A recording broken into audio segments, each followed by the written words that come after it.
بھائیوں، میں ہوں عبداللہ عابد۔ آج ہم خان بابا کے ساتھ موجود تھے۔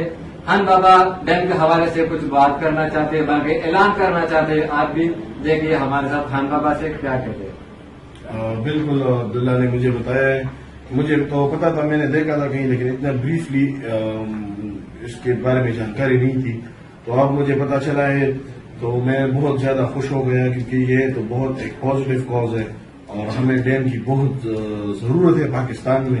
تو بینگ پاکستان یہ اب ہمارا فرض ہے کہ ہم اس کو پورا کریں۔ یہ صرف ہمارے حکمرانوں کا فرض نہیں ہے، یہ اب ہمارا بھی فرض ہے کہ ہم اس میں جو بھی ہو سکے، ہم سے ڈونیشن ہو سکے، مین پاور ہو سکے، جو بھی ہو سکے، ہم اس کو وہ کریں اور وہ پورا کرے۔ تو میں اپنی طرف سے اسے 30 لاکھ روپے کا ڈونیشن کرنا چاہتا ہوں اور یہ میسج کنوے کرنا چاہتا ہوں پورے پاکستانیوں کو کہ جتنا بھی ہو سکے، ہم یہ نہیں کہتے کہ جتنا، لیکن جتنا بھی ہو سکے اس ڈیم کا حصہ بنے اور انہیں کمپلیٹ کرے ہمارے فیوچر کے